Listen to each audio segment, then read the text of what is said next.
Welcome to రాజనీతి.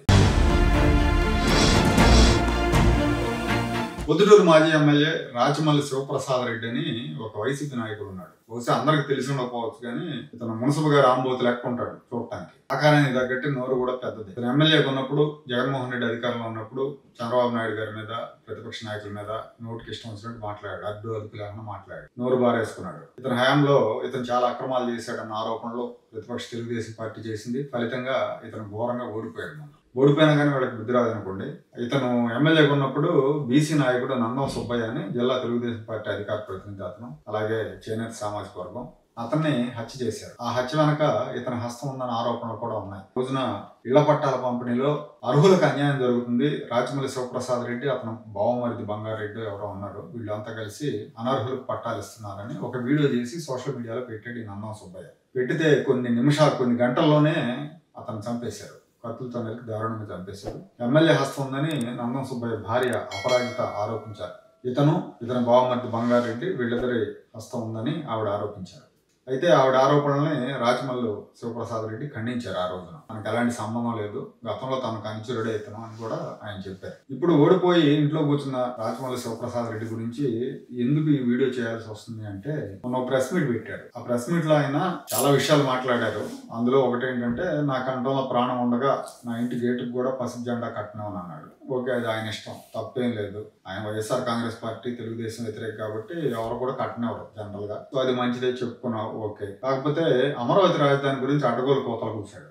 ఏం మాట్లాడాడో ఒకసారి చూడండి. అది ఆంధ్రప్రదేశ్ రాష్ట్ర ప్రజల రాజధాని కాదు, కమ్మ కులస్తుల రాజధాని, ఒక్క సామాజిక వర్గానికి సంబంధించిన రాజధాని, చంద్రబాబు నాయుడు సామాజిక వర్గానికి సంబంధించినటువంటి రాజధాని. అన్నారుగా, అమరావతి ముమ్మాటికి కమ్మాళ్ళ రాజధాని అంట. పదే చెప్పాడు. ఒకవైపు రాష్ట్ర రాజధాని నిర్మాణం జరుగుతూ ఉంది. అమరావతి రాష్ట్రానికి నడిబొడ్డున ఉంటుంది. అన్ని జిల్లాలకి సమాన దూరంలో ఉంటుంది. పైన శ్రీకాకుళం వాళ్ళకి, కింద అనంతపురం వాళ్ళకి.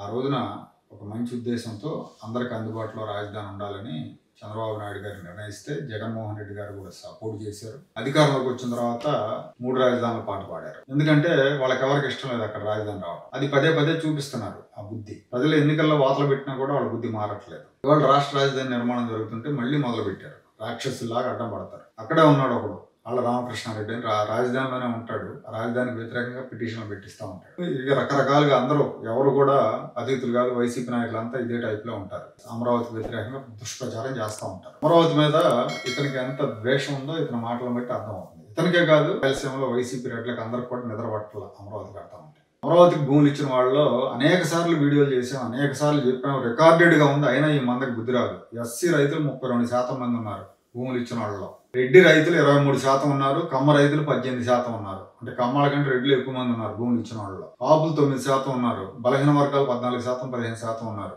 అమరావతి సర్వకులాల సమ్మేళనం అని చెప్పాలి. అమరావతి చుట్టూ అమరావతి నియోజకవర్గం, ఎస్సీ రిజర్వ్ నియోజకవర్గం తాడికొండ, ఒకవైపు పత్తిపాడు ఎస్సీ రిజర్వ్ నియోజకవర్గం ఉంది, ఇంకోవైపు వేమూరు ఎస్సీ రిజర్వ్ నియోజకవర్గం ఉంది, ఇంకోవైపు నందిగామ ఎస్సీ రిజర్వ్ నియోజకవర్గం ఉంది, ఇంకోవైపు పామర్ ఎస్సీ రిజర్వ్ నియోజకవర్గం ఉంది, తిరువూరు, అన్ని ఎస్సీ రిజర్వ్ నియోజకవర్గాల మధ్యలో ఉంది. అది సర్వకులాల సమ్మేళనం. అయినా కానీ అమరావతి మీద కమ్మ బ్రాండ్ వేయాలి, కమ్మ ముద్ర వేయాలి, కమరావతి అని రకరకాల ప్రచారాలు చేశారు. గత 5 ఏళ్ళు చేశారు, మళ్ళీ మొదలు పెట్టారు. గత 10 ఏళ్ళు చేశారు, 5 ఏళ్ళు కదా. అమరావతి నిర్ణయించిన దగ్గర నుంచి చేశారు. కొంతమంది మేధావులు భ్రమరావతి అని. అంటే వీళ్ళకి ఏమాత్రం కూడా ఆత్మగౌరవం లేదు. ఏ రాష్ట్ర రాజధాని గురించి కూడా రాష్ట్ర పౌరుడు తప్పుగా మాట్లాడడం, విమర్శించారు. తెలంగాణ హైదరాబాద్ ని పోడుకుంటాడు కానీ ఎవరో విమర్శించారు. చెన్నై గురించి తమిళనాడు వాళ్ళంతే, బెంగళూరు గురించి కర్ణాటక వాళ్ళంతా ఉంటారు. కానీ ఇక్కడ ఒక దిక్కుమాలిన మంద తయారైంది. ఈ మంద ఇదే పనిగా ప్రచారం చేస్తూ ఉంది. ఇవాళ ఈ రాచమల్లు అది కమ్మల రాజధాని అని ఆ ప్రాంతం మీద విషం కక్కాడు. నిజంగా ఆ ప్రాంతంలో ఆ వైసీపీ పార్టీలో చాలా మంది కమ్మ నాయకులు తెచ్చారు. వాళ్ళైనా గొంతు విప్పి మాట్లాడొచ్చు కదా. పార్టీ అంతర్గత సమావేశాల్లో అయినా మాట్లాడొచ్చు కదా. ఈ పద్ధతి కరెక్ట్ కాదని చెప్పి.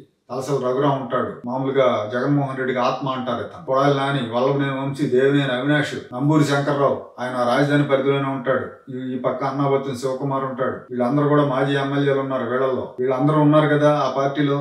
వీళ్ళైనా చెప్పాలి కదా. కొన్ని మాట్లాడినాడు గుర్తుకురారా వీళ్ళంతా రాచమల్లి శివప్రసాద్ రెడ్డికి. ఇలాంటి వాళ్ళకి రాజధాని మీద విషం కక్కిన ప్రతి వాడికి రాజధానికి వచ్చినా లేదా ఆ పరిసర ప్రాంతాల్లో ఎక్కడైనా కనపడితే తగిన విధంగా బుద్ధి చెప్తే రెండోసారి మాట్లాడకుండా ఉంటారు. జనం ఎన్నికల్లో చెప్పు తడిపి కొట్టినా కూడా ఈ సన్నాసులకు బుద్ధి రావట్లేదు.